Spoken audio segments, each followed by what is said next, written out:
د ولسمشر غني ځانګړی ساتونکی قیام مقصودي نن ورځ چا ترور کړ؟ ولسمشر یې په اړه څه وویلې؟ پټ حقیقتونه یې راسره په دې ویډیو کې کتلی شئ. درنو لیدونکو السلام علیکم. د ولسمشر ساتونکی قیام مقصودي چا ترور کړ؟ قیام مقصودي د کابل په پغمان ولسوالۍ کې ترور شو. تر دم ګړی د دغه ترور په تړاو حکومت پټه خوله دی او نه یې هم د دغه مهم امنیتي چارواکي د ترور پړه چاته په غاړه ورکړې ده. هیڅ یوې ډلې تر دم ګړیه د قیام مقصودي د مرګ پړه نه ده منلې، خو اوس پوښتنه دا ده چې دا مهم کس چا او ولې ترور کړ؟ که څه هم دې پوښتنې ته تر دم ګړیه اسانه ځواب نشته، خو د ولسمشر د لوړې د مراسمو پر مهال د چاودنو په تړاو داسې خبرونه راڅرګند شول چې ګواکې دا ډیزاین شوي چاودنې وي، ځکه د هغو چاودنو په تړاو هر څه ورک شول.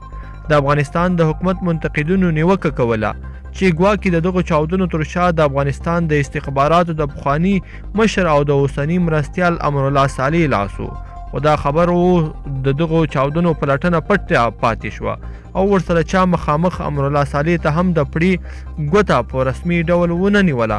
په کابل کې د افغانستان د استخباراتو یو پخواني مامور چې نه غوښتل نوم یې واخیستل شي خبریال ډاټ کام ته وویل چې د قیام مقصودي مرموز ترور ښایي د ارګ په خوا کې د اشرف غني د لوړې د مراسمو پر مهال له شوو چاودنو سره تړاو ولري. دغه استخباراتي مامور وویل چې دا جوته ده چې د اشرف غني د لوړې مراسمو پر مهال چاودنې طرحه شوي عمل و. استخبارات کله کله داسې پیښې کوي، خو د دا ډول پیښو طرحان هغه کسان له منځه وړي چې دا ډول عملونه په اجرا کړي. دغه پخوانی امنیتي چارواکي په اشارو کې داسې پوښتنه وزېږولې چې ګواکې ښایي دا کار په حکومت کې دننه کړی وي.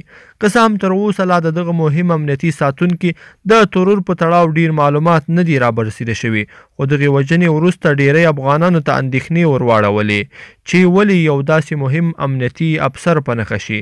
خبریال ادارې هڅه وکړه چې دغه مهم امنیتي چارواکي د ترور په تړاو د ارګ برګون ترلاسه کړي، خو د ارګ د مطبوعاتي ټیم یو غړي چې نه غوښتل نوم واخیستل شي خبریال ډاټ کام ته یوازې د دې خبرې تایید وکړ چې په پغمان کې د ولسمشر پر امنیتي ګارد برید شوی دی او له نور تفصیل ورکولو یې ډډه وکړه. درنو لیدونکو په دې هیله چې دا ویډیو به مو راسره تر پایه پورې لیدلې وي. که مو خوښه شوې ویډیو لایک کړئ او چینل هم سبسکرایب کړئ.